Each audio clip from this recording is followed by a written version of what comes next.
তোমরা তো এর আগের ভিডিওই সকালবেলায় দেখেছো যে গাড়ি সাজানো। তারপরে এই দেখো এখন বাড়িতে চলে আসছে পুচকুসোনারা। এই দেখো বৃষ্টি পড়ছে বলে তাই একদম ঘরের সামনে নিয়ে এসে গাড়িটা দাঁড় করিয়েছে। আর সাথে গেছিল মেয়ের বাবা, তারপরে দিদুন, এই যে দিদুন নামছে, তারপরে মামা গেছে, পুচকুসোনার দাদা দিদিরা গেছে, সবাই গেছিল আনতে। ছেলে মেয়ের বায়না যে আমরা যাব বোনকে আনতে, তাই গেছে। আর কেবলই বাড়িতে এসে পৌঁছেছে, তাও তখন বেলা 12টা বাজে। আমিও গেছিলাম, গিয়ে আমি আবার একটু দাঁড়িয়ে থেকে এই যে পুচকুসোনাকে দেখে একটু কোলে নিয়ে তারপরে আদর করে বাড়ি আসি।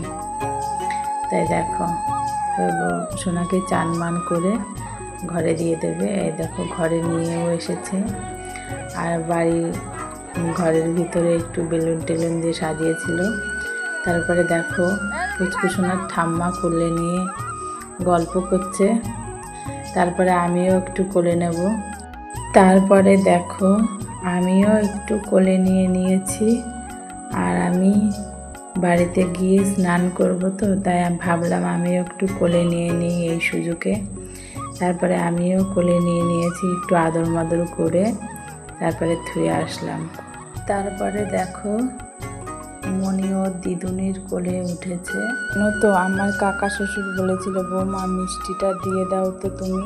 আমি মিষ্টি দিতে গেছিলাম, সেই ভিডিওটা করেছি। আর সেই ভিডিওটা আমারই ভুলের কারণে একটু ডিলিট হয়ে গেছে, সেটা তোমাদের সাথে শেয়ার করতে পারলাম না। আমার ভিডিও যদি আপনাদের ভালো লেগে থাকে তাহলে লাইক কমেন্ট শেয়ার করবে। আর ভিডিওটা আমি এখানে শেষ করছি। আমার ভিডিও দেখার জন্য সবাইকে অনেক অনেক ধন্যবাদ।